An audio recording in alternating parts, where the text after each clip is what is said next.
I was going about my business, just doing some average KingdomAce things, then Square Enix alongside Epic Games went out of their way to send me the new Gardeners of the Galaxy game. The new Guardians of the Galaxy game. Thanks to them for doing so, but if I'm honest, after having them shove the game in our face for what feels like forever, I felt a crazy mixture of needing to play this game right now and wanting absolutely nothing to do with it. But when it comes to checking something out, I at the very least can do so and see if it's one I can recommend to you all. So fasten your seatbelts because we're going for a ride. Okay, so I found out afterwards that my recording program was actually recording the wrong screen the whole time due to some glitch that was happening, so the gameplay you'll be seeing will be strictly that of Chapter 3. I won't be spoiling the story itself, but I will talk about interactions and stuff and explain how the game works. Right out of the gate, I noticed there was a problem. I will say there is a day one patch incoming though, so there's features like photo mode and ray tracing for consoles, bug fixes, and more coming when the game actually comes out.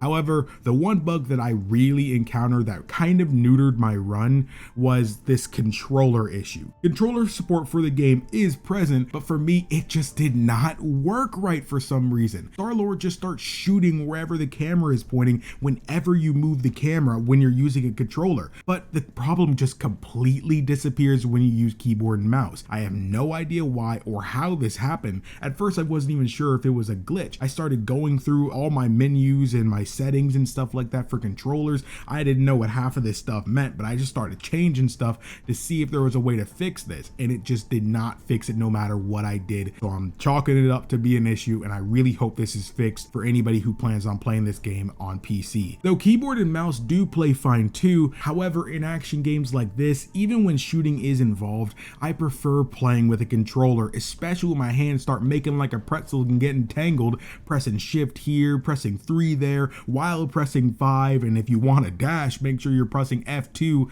It's not optimal. It's not impossible, but it's just not optimal. It's just too much for my brain to really comprehend when I'm playing an action game. Clunkiness in my action games make me want to blame the game for when I suck. You know, not that I'd ever really suck at video games, like, come on. Who I am. The combat is better than I thought it would be, especially better than Avengers. It feels like Final Fantasy VII Remake meets Tomb Raider and Tales of Arise. The way to battle reminds me of how Final Fantasy VII Remake carries itself in its action-oriented combat. The Tomb Raider aspect more so in the world design of each planet. There's a story in each of these places and with little knickknacks and stuff to find. Tales of Arise with how you can call upon your teammates for a single ability to use to set yourself and them up for more strategies. I like the combat here, but I also feel it's 50-50 on its execution. I wish we could control the characters, man. You only play as Star-Lord here. However, in combat, you'll be sending commands to your party to direct the flow of battle, which I do think works really well. And because it works so well, I honestly think it's okay if we don't control whoever we want,